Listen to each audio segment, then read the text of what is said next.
Good evening and welcome to this exclusive event filmed live from Butter in Surrey Hills. Before we get started, I just want to pay my respects to the traditional owners of the land, the Gadigal people of the Eora Nation, and elders past and present. For those that don't know me, I'm Matt. I'm the CEO and co-founder of Stake, a commission-free digital trading platform, and 4 years ago I founded Stake after swapping my high-frequency trading kicks for startup sneakers, and it's been a great ride ever since. In terms of tonight's agenda, it's going to be an amazing event. We've got lots to cover, but before we introduce the amazing panelists we've got here, just a little bit about the event and how you guys can be involved. So there's a Zoom chat. You can put in your Q&As, and please throw your questions in there. We're giving away two pairs of limited edition sneakers to two questions to people that ask questions, and you can throw all your questions in there, and we'll name the winners at the end. And in terms of where we're filming it, Butter is live, the kitchen is going, so there may be some interruption. If you're hungry, put an order in, and there'll be people running through. So if you hear a bit of interference, it's just because it's all happening here. But in terms of tonight's panelists, just want to welcome everybody. Finders investment editor Carly Purcell is going to be hosting tonight. Thanks, Carly. Sneaker and stock trader Justin Chameleon Kicks Michaels, thanks for coming on. And Bryce Lesky, co-founder of Equity Mates. And just before I hand over to Carly, who's the panelist, I just want to make sure everyone realises that tonight you're going to be hearing a lot of personal opinions from us. None of it should constitute financial advice, and make sure you do your own research before using anything we say. So over to you, Carly. Thanks a lot. It's a great disclaimer. Thanks so much for having me, Matt. And thanks everyone for joining us today. It's really exciting to see so many people interested in investing and interested in trading this year. So yeah, excited to be here. I just thought I'd start off by acknowledging the fact that 2020 has been just a really crazy year, especially to be an investor. We've had COVID-19, record low interest rates, you can't get any lower. We're now in a recession, and we've never seen stock market volatility like we have this year. Not during the GFC, not during the Great Depression, and not during the 1987 Black Monday market crash. So yeah, it's interesting times, right? Really interesting times. But it's really also important to remember that during these kind of tumultuous times, that's when you often find the best opportunities out there. And nowhere is that more true than in the world of investing. And I think you'd all agree here, that's probably why we're all here today. Volatility is a very good thing if you're a trader. But hey, we're here to talk about stocks and sneakers. So how about we kick things off by going around and introducing yourself, telling us your favorite stock and why, and your favorite pair of sneakers and why. Matt, love to start with you. So obviously I'd welcome myself. I'm Matt Liebwitz, CEO, co-founder of Stake. Was a lawyer way back in the day and ended up in the markets in 2007, actually right before the GFC. So that was a pretty wild time. I was over in Chicago for a number of years, trading close to the futures exchanges over there. And just love the markets, just love the energy, excitement it brings, and that's what, it keeps me up at night, it gets me up early in the morning. So I've seen things like the flash crash, which was in 2010, and this year's one of the craziest years. I'm still shaking my head when I wake up every day and the market's still flying north. In terms of my favourite stock, I don't get attached to anything in life really, particularly stocks. I think it's very, no, I mean that flippantly. In terms of stocks, I think it's good to be objective and value things every day. I'm obviously made some money in the market, so I've got a few favourite stocks, but don't necessarily hold them all now. In terms of sneakers, I remember my first pair of shoes was Adidas Torsions, the Artilleries. They were awesome, but they wouldn't fit me now. My favourite sneakers were definitely the Jordan 6s that my grandma helped me buy. I remember saving up. It was a bit of a savings plan that got me across the line to get those, and they were actually released in the year that Jordan won his first championship in '91. So I got them in '92. Perth was a little bit behind when it came to getting those sort of things. But back then it was pretty hard to get sneakers from the US. But I remember the Jordan 6s really well, black on black. They were awesome. So that's me. Bit of history there. Like it. Bryce, what about yourself? Thanks, Carly. Thanks, Matt. Hello, everyone. Bryce from Equity Mates Investing Podcast. A bit about the podcast, I guess. Our mission is to break down the barriers that a lot of beginners face when it comes to investing, which, there's a lot of you out there So we try and make the markets as accessible as possible. So check us out, bit of a plug. But look, in terms of sneakers, I'll start with the sneakers first. I'm not a massive sneaker trader by any stretch of the imagination. I don't own a heap of sneakers, but I love the idea that sneakers hold value, and I've got my eye on the Roger, which is a sneaker freshly released. I don't know if you know it, Justin, but it is a collaboration between Roger Federer and a Swiss brand called On. And look, 1,000 pairs have been released, individually numbered, and they were released at $359, and they're now trading at 1,060. So yeah, some serious returns. Your favourite stock as well, right? Yeah, that's right, Don's. In terms of stocks, look, US stocks, everything's flying at the moment. Fun time to be in the markets, but I can't go past Amazon. You know, $1.6 trillion valuation. We speak at Equity Mates about companies that are going to survive the COVID period as well as thrive when everything sort of returns to normal, and it's hard to see Amazon going anywhere but sort of on the path that it is at the moment. So yeah, go Amazon. Yeah, nice. Amazon and the FANG stocks, love it. That's right. Yeah, Justin. Thanks, Kylie. Yeah, I'm Justin, founder of Chameleon Kicks, a sneaker customization, art and apparel business.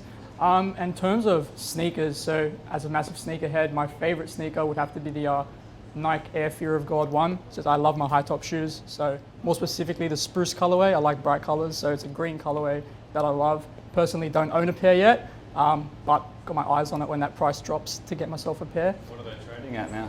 Oh, probably around the 800 mark. Yeah, US, 800 AUD. Yeah, so obviously retailed for much less, but now resellers have got their hands on that. Yeah. So yeah, and then my favorite US stock, so massive video game player, so it's got to be Activision and Blizzard Corp. You know, they're spearheading the movement right now, and I can only see that going further. So that's what I got my eyes on. Yeah, nice. Awesome. Well, I'm the investments editor at Finder, as you know. I'm Kylie. Yeah, so we cover different types of investments at Finder, like stocks, bonds, you name it, gold. My favorite stock, I think it would have to be, it's not a US stock, but it is listed in the US. It's actually the big competitor of Amazon. That would be Alibaba. Yes, it's a Chinese stock. It's an interesting stock because, well, first of all, it's China's answer to Amazon, basically, with all the force of the Chinese economy behind it. But it's also a really fun, volatile stock because, you know, every time Donald Trump tweets something about China, like a pro-Chinese tweet or an anti-Chinese tweet, you see the stock react really quickly. So yeah, I love it. It's a fun one to watch. In terms of sneakers, I think I'm going to have to go with a pair of classic Chuck Taylors. You know, I've been wearing them since I was a kid. I still wear them today. They never go out of style. Converse All-Stars. That would have to be my pick. But I'd have to say I actually have no idea about the world of sneakers. Like, I've got no idea. Like today I'm wearing a pair of Adidas Ortholite sneakers, which is like the pair you get for pure comfort, no style. So Justin, you're gonna have to school me on this. Thank you so much. Moving on to the next point, which is sticking with sneakers. You know, at Finder, as I said, we cover all types of investments, but the one that we haven't really tapped into yet is sneakers trading. Like, I think that is probably going to have to change as well, because I heard that the sneakers reseller market is going to hit about $6 billion by 2025, right? In a few years. So it's a huge market. I'd love you to tell us about this, how you got into sneakers trading as an expert, and then how you moved from that to stock trading. Yeah, for sure. Yeah. So, you know, growing up in a non-rich area, you always had that hustle and ambition mindset. So, you know, back in high school, I wanted something that could get me some quick cash on the side. And I actually got into soccer boots. So I found like you could buy soccer boots online and like indoor soccer shoes that would release in like limited numbers, let's say 20 pairs or so. And then you'd hold them for a certain amount of time and resell them off for a higher value. And there was so much interest at them that like they were reselling within like a couple of days for me. So I was making sort of a double on my money back. So yeah, it was a really good investment for me, especially as like a young kid going in high school in year 8. And then yeah, fast track 2 years time, you know, I delve into the sneaker market and sort of realized that this is a much bigger market. You know, there's so many celebrities spearheading this. The shoes that they're releasing are crazy and the prices were just insane. It was like a really massive investment opportunity. So yeah, founded Chameleon Kicks and then yeah, built a bit of reputation for myself, traded sneakers, resold them, and then pretty much kicked off from there. And then wow. when I turned 18, got into the big boys area, which was the stock industry. And then, you can see how they're pretty much aligned. They're parallel with each other. Sort of sneakers are a tangible physical stock, whereas like you're buying into shares into companies. So you can physically feel the shoe, whereas you can't feel these companies. Did you find that, like, your experience in the shoe market, understanding how everything worked, was like transportable into the stock or equities market or the FX market? Yeah, 100%. So it's all about mindset for me, especially when I was trading sneakers and now going into stocks and that.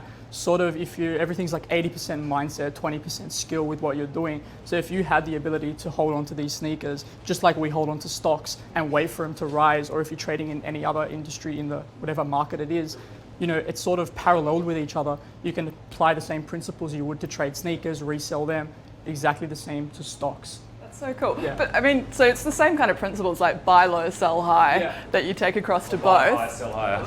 Buy high, Buy sell low, high. sell high. Buy high tops. But like, there's such different things. Like, I know something about, valuing a stock. But how do you value a pair of sneakers? Yeah, so that's like the one thing that trips people out. They don't really understand how these sneakers either retain their value or increase in value. Like a fun fact with sneakers, most of the time, like when you buy a stock, it will decrease its value at any given moment if something happens in a company. But when you're buying a shoe, it will always retain its retail value. So if you buy a shoe for $300, so sort of you're always going to be ensured that you're going to get your money back, that $300 back, if not double, triple, whatever The it is. US Fed put.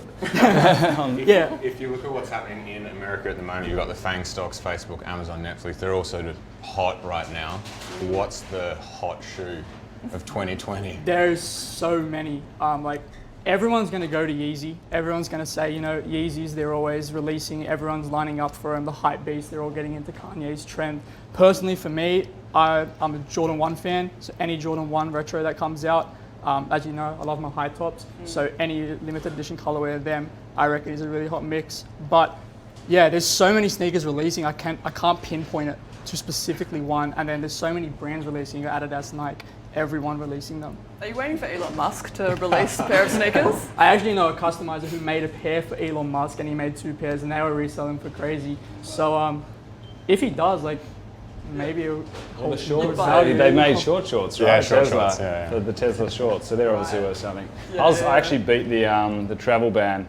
I think it was February. I was in San Fran. Yeah. And actually just out of San Fran, there was people queuing up at like it was a Foot Locker or and obviously there was an exclusive drop and people were camping out for night. So they were literally overnight. They were camping. They'd set up shop.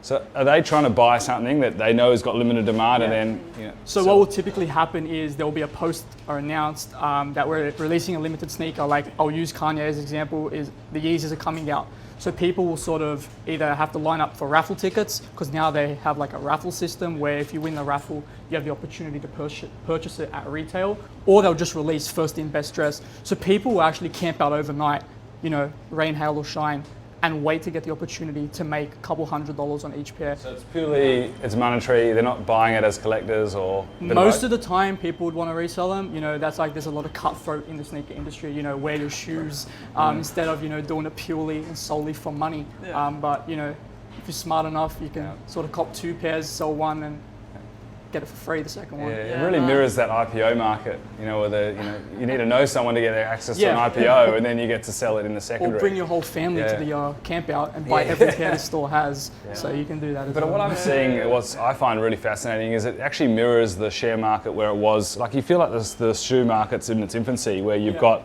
people that are classic collectors that bought it because they love shoes, whatever.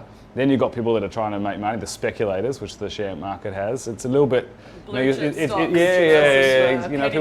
people that actually use the stock, or they even like commodity in the futures, where people need oil, they're producers, but there are people trading around all that activity in the market. The shoe market seems to be at that point now. It's Are there like you exchanges said, for the shoe market?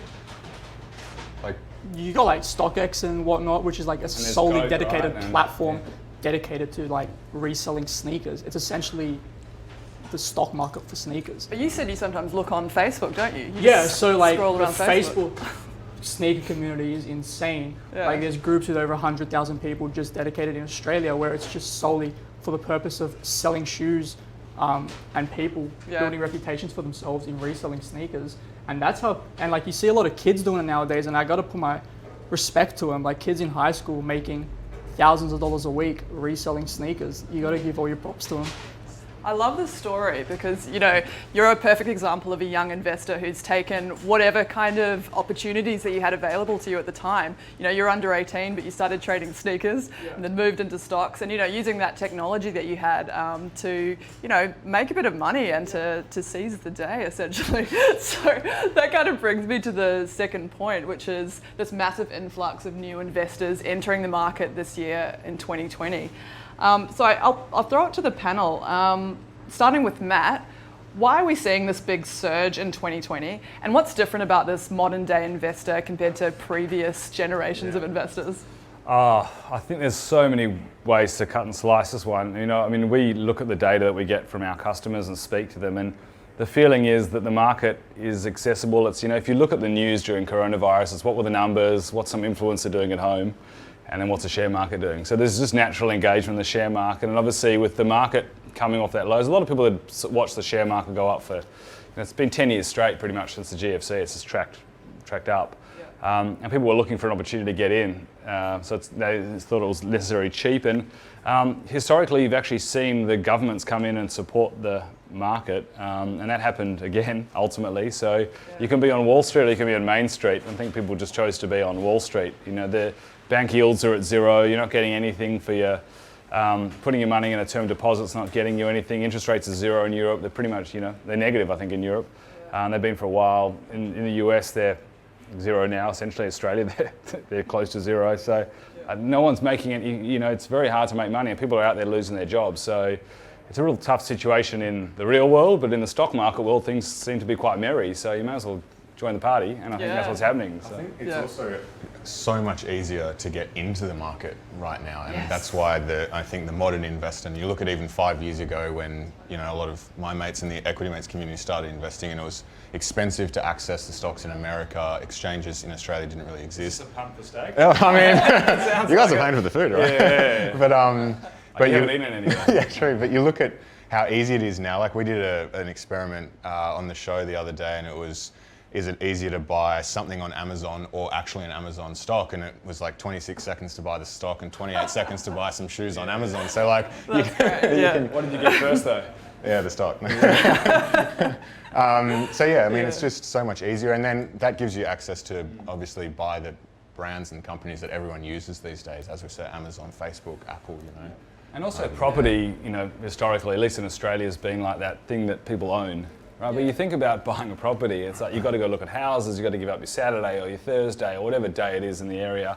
Then you've got to go through the costs, you've got to go to the bank, get a term, you know, deposit, you've got to like fill in all the paperwork, the lending policy changes. It's an absolute ball ache, ultimately. And you can go put in $100 and buy a share, and you can get in and out whenever you want. There's liquidity, you know, the risk profile to share trading, I think, you know, even like when you're holding physical stuff like shoes has got inherent storage risk, and you've got to send it, you've got to make sure the condition's right.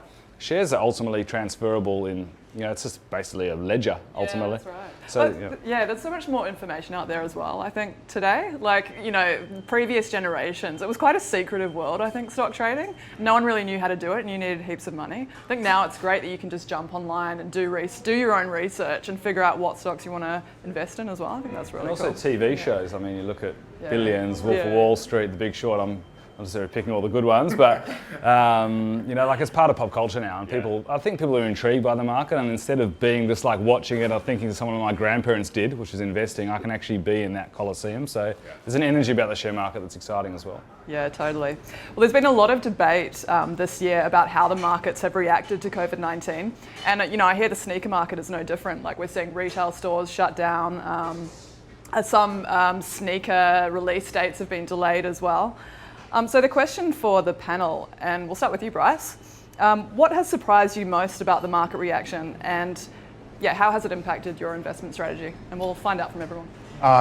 Well, I mean, we witnessed the fastest correction in history, and then subsequently the fastest correction back the other way, retracement, I guess. And you know, traditionally, I guess I would have thought that our audience and, you know, the modern investor would have sort of run away and put their money under the bed and said stocks aren't for me, but I'm surprised, seriously surprised at how many people, to your point, Matt, have just absolutely flocked to the markets. And you see what's going on overseas at the moment, Robinhood and here Stake, and just, it's crazy. So I'm blown away. I mean, it's great. I love the markets, and we all love the markets, so it's good to see. But in terms of how it's impacted my investing strategy, I think it's reframed how I certainly think about businesses that I'm interested in. As I was saying before, we want businesses that are surviving now, thriving in the longer term. And what COVID has done, I think, is brought forward the digital transition for a lot of companies, and companies that aren't set up for that now are really going to be battling in sort of five years time sort of thing. Or so they're going to be irrelevant now. Or they're bust already. Yeah. So yeah, you saw that gradual decline. Like you look at the US retailers, and even just the department stores, JCPenney, Sears, even Hertz, which is it's still like a classic company. It's been around for ages, but it just hasn't made headway with innovation, and hasn't digitized itself, and hasn't stuck with the times. And I think what's happened with coronavirus is it's just accelerated the future. This has brought it to us quicker. If you look at how it's changing the way people communicate and live our lives as well, you think about Zoom has gone nuts, for example. Shopify, Spotify, all these businesses that work from home. Do you think or the market's online. overpriced? I look at Zoom and it's like that wave's coming back at you now. I look at that stock and I'm like, Don't you say buy them when they go up? yeah, but there's at a point where it starts to go the other way too. Yeah, but I mean, aren't you nervous a little bit of the market now? I am. I'm always nervous. I mean, I am, of course, but I've learned that we've been going through a record bull run for the last 12 years. So if you had that mentality of it's oversaturated, it's hot right now, and don't put your money in, we would have missed out on returns for sort of the last 10 years. So it's kind of one of those things where the Fed's pouring money into it, and you can't fight the Fed. You run a podcast, so I'm interested to hear, what have some of your listeners been asking about or interested in at this time? Oh, I mean, buy now, pay later. I can't say. Afterpay. The stocks or the industry? I think, as I said, it's just been fascinating that they're all interested in starting their journey now, just taking interest in the stocks. It's hard not to, not hear about the stock market at the moment. It's anywhere you turn, and everyone's sort of making money and whatnot. So, they've really turned to it in a positive frame of mind, which has been good. Nice. Justin, you trade sneakers and stocks and Forex, I hear, as well. How has this impacted your investment strategy? The market's very volatile right now. And if you look at how it's impacted sneakers as well, like you were saying, sneaker stores had to replan the way they were releasing sneakers. Those limited releases where people could camp out, we couldn't camp out because of, social distancing restrictions. So everything sort of transitioned to this online age. And you can see how that's driving the stock market as well, because all these tech companies as well, their prices have just shot through the roof because they're the ones who these other companies are using as catalysts to sort of, help their businesses thrive through this time. So it's sort of working in parallels again with sneakers and with stocks and Forex as well, with the currencies and everything. Anytime something happens, everything just goes up and it goes down at the same time. So it's pretty crazy right now, but like everyone was saying, everyone's sort of jumping in on the trend, and it's so interesting to see how many new traders are coming on board to sort of capitalize on this pandemic. Yeah, nice. Yeah, Matt, you'd also have insight into what the traders on your platform are doing. Yeah, how has it impacted your strategy, and how is it impacting other people's strategies on the platform? From a business strategy, we're totally agnostic. People will buy, sell, do so we just provide that access, and it's amazing the different types. There's the classic ETF investors. There's the people that want to go short, so they'll get exposure to the SPXU, which is the triple short S&P. There's the short NASDAQ. There's UVXY, which is a volatility ETF. And on the way down, people were playing that pretty aggressively. But as soon as things started to hit, there were companies like Peloton, which is the indoor cycling company, Zoom. People were trying to take a punt on which company was going to get the treatment to the or vaccine. So Inovio. I actually picked up one the other day, which was it's trying to find a cure to a virus, and it's partnered with Merck. So there's so many different opportunities. People just do so many different things. At a personal level, it's all about managing risk. I think what Justin was saying, it's all a mindset. You've got a strategy, you stick to it. You know who you are as an investor or a trader. It depends on your personality. I'm quite hyperactive, so I've got to keep things under wraps and make sure that I know where my levels are. But Look, as I said, I wake up every morning, I'm just blown away, but you can't fight the tape. And the market is just, it's at all-time highs, and new stocks are making new highs, and a lot of them are dipping out, but there are also stocks that are really struggling. So I spoke about those names, old school retailers, but the market's going up because those retailers have actually lowered you think about the indices, they're no longer made up of the old school stocks. It's like the Amazons, the Facebooks, even Tesla now, it's the Microsofts, the Apples, those are the companies that are actually pulling the index up. So they're like the blue chip stocks they now. They were blue once chips, the speculative tech stocks, and now they're the blue chip safe stocks. Yeah, and things will. I'm looking at biotechs now to really re-engineer the way I think every period there's a different cycle. Like you saw tech, in the late 90s, you saw like during the 2010s to 20s, it was like the Googles, the Facebooks, even the Teslas, and I'm looking at biotech, just I think the way the world is moving now, it's just a space you just want to be keeping an eye on. 26% of the S&P 500 is now made up of the FANG stocks, which is just phenomenal. That's insane, isn't it? Yeah, that's crazy. Yeah, well, so we've heard a bit of, we've heard about some of these stocks, some of these stocks that are doing really well during this volatility. But what other US stocks are you guys seeing that might be a big opportunity to buy low, like stocks that have suffered but might be, about to rise back up? So what stocks are sort of possibly at a bargain now? Why don't we start with Matt?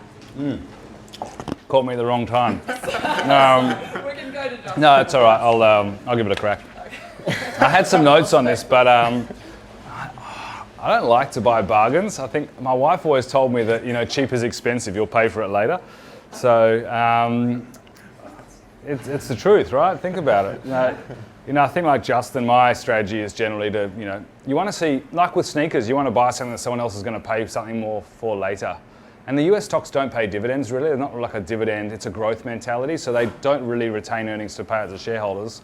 They actually will store their capital internally, retain it, and then redirect it into growth. So you're not going to play the US market necessarily for dividends. You may, but I'm looking at growth companies. As I said, biotech something I'm really looking at. Obviously Carnival has been absolutely slammed. Hertz was a pretty phenomenal event with the credit to the shareholders. That sort of situation was pretty fascinating. But yeah, I don't really try to look at stocks at their lows. As I said, I try buy high and sell higher. I think it's a little bit like jump the wave and surf it for a little bit and jump off and jump on the next one. Yeah, nice. It's an interesting strategy. You've brought that up before. Yeah. When everyone else is buying low, you buy high and continue. You just got to know what, Buy high, sell for high. I don't have the patience to sit through a stock going sideways, so you just got to know who you are. I think that's the key. That's true. Justin, what about yourself? Yeah, look, I think, Any stocks like you you're said, Carnival had the big plummet because of what happened.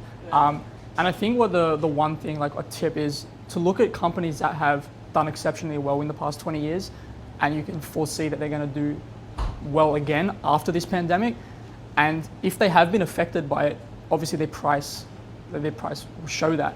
And you can have that like retest of price to buy back in and get on the wave when it rises back up again. But sort of like Matt said, ride the wave and get in on these ones because they have the track records. So any company you see that has this track record. So then biotech now coming up in the future, like tech companies right now in the future, I think it's the way of the future. So yeah.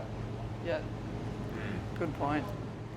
A couple from me. I think in terms of, you think about industries that have just been slammed, you can't go past obviously travel and transport, airline industries in the States, kaput, as well as real estate investment trusts. And there was an interesting one we were looking at the other day.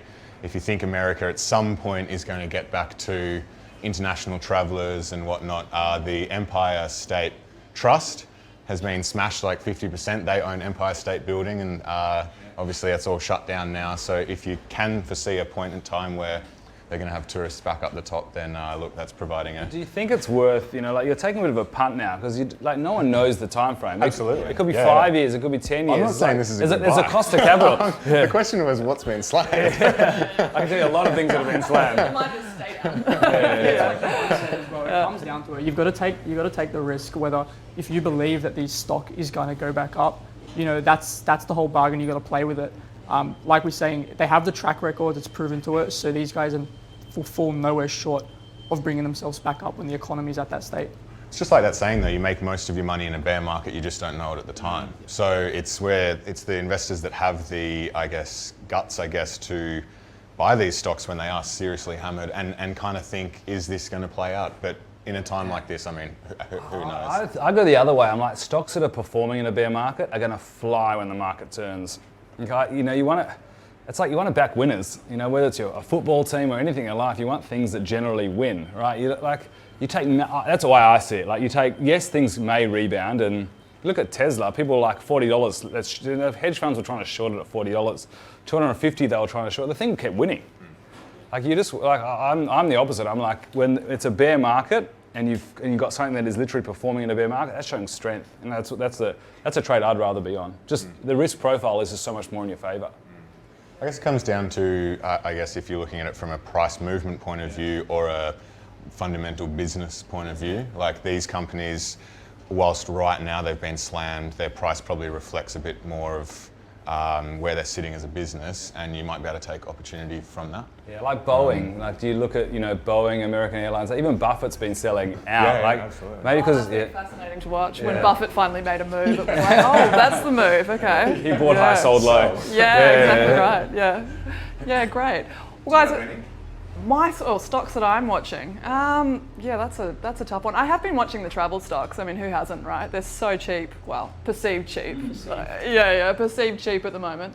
But then again, you don't want to end up like the Virgin shareholders do. We've seen what happens when a travel company does go under.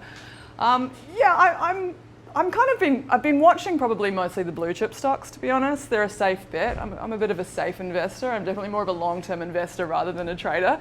And the banks have been smashed recently. Telstra has been smashed, CSL. They've all been really hard hit. And I just think they're a great investment. I think that there's no way the big four banks, for example, are going to go down. They're going to rise back up again, and banks in the US as well. So those are the ones that I've been watching, the blue chips. Dividend-paying blue chips, finding dividends where they come in. But guys, that kind of wraps up the panel today. Unless there's any more, had some fun. I hope everyone had some fun. Yeah, it's definitely been. It's just a fascinating year, and it's so great to talk about it with you guys. So, thank you. Yeah, but we've got a few questions that have come in. Let me take a look from some of our listeners. I'll read the first one. We've got here, Nike has managed to stay at the top of their game as both a business and a brand. What's their secret? And Justin, that might be the best one for you. I think the big word is innovation. So Nike, they're always innovating. So if you've seen, the light up Air Mags, self-lacing shoes, all these are big innovations that they spearhead the sneaker industry in. And this is actually driving them to stay on top. Like, obviously you have the cultural events that push Nike back down with the whole scandals that happened in the NFL and whatnot. You saw share prices fall, but then you saw it recover so quickly because of how they were able to recover, which was just delivering quality content, delivering top quality products, and just creating new things. So when they released like the self-lacing shoes, the Adapts, everyone was on Nike train. Everyone was jumping on the Nike train. These are going to sell for so much. And I think that's what's keeping Nike above most other brands. And you've got like all these celebrities, all these influencers backing them. And then you've got the co-brand of Jordan, Jordan's with Nike. So, I think that is one thing that is helping these guys thrive so well. They're just so far ahead of competition. You think of other brands, like you see Reebok's fallen away, ASIC's quite clinical in its, like you think of Nike, it's just got a different aura to it. And I think that's always kept it at top. And it's like, it positions itself outside of a shoe company. It's like an ambition in a way. Culturally, that, with Jordan, as I said, like obviously The Last Dance obviously just brought it back. And even like when they did, obviously the Kaepernick situation, like just standing up and believing in something, people rally to that. And Nike's always innovated. It had, when Apple came out, it did Nike Plus, which connected to your phone and the way you run. It's the Nike Running Club, and you go to New York and they've got people are running around, Central Park in like the Nike running, and they're just so far ahead of anyone else in terms of just staying relevant all the time, and it just gives you such a moat. Yeah, totally. All right, we've got the next question, which is the question probably everybody's asking really. Is it too late to buy Tesla stock? Who would like to take this one? No Bryce, comment. you look like you're wanting to answer this one. I mean, I wish I bought it when it was, what, 400 bucks in March or whatever it was. Look, I'm not going to say if it's a buy, hold or sell, but if you just look at what's happening broadly across the market at the moment, I think Elon's one of the best sales people in the world, can sell anything. So look, there's a lot of momentum behind it at the moment. I wouldn't be surprised if we see it going in the same trajectory for a while now. But look, who knows? Could wake up tomorrow and some tweet of his will just plummet it. And That's the thing, you just don't know with Elon. What about yourself? Yeah, I mean, the trend is definitely up, and you know, it's one of those companies that has a moat. You think, you know, all these other car companies, they've gone so far. I was speaking to a journalist who'd been covering it and like believes that it's more than a car company. It's like a movement. It's got data. It revolutionizes. It could have the autonomous vehicle. It could have that moat as well. So, look, some analysts are putting 2,000 on. It's not far away. Look, if I was going to buy or sell, I'd probably buy just because the strength is up. And also depends on your holding time. You know, it could be up 10% tonight. It could be down 10%. You could buy it tonight. As I said, you could trade it out tomorrow. You'd made some cash. But I'd rather be a buyer than a seller. Nice one for active traders. Okay, the race is on for a vaccine. As a trader, how should we play it? pool your money with your mates, put it across all of them. That gets the points. Yeah. Spread your money everywhere. Buy them all. Yeah. Is that one strategy? I think all of them are rising because no one knows where it's going to come from. So there's like people, like the institutions are probably buying the category, because ultimately, if anyone finds it, or there's going to be vaccine, there's going to be treatment. There's just so much opportunity. If you nail this, it's like the prize is massive and no one knows where it is. So there's this general strength. You're actually seeing it in the names that, Inovio, which Bill Gates is behind, its code's INO. There's just like so much momentum behind the space. I think, how do you play it? You probably just play the strength, and you pick a name that's generally moving up. You check the volume of people buying it. Is the volume going up on an up day? Well, it's probably a good trade. Does that mean as soon as one gets it, though, the rest are just see you later?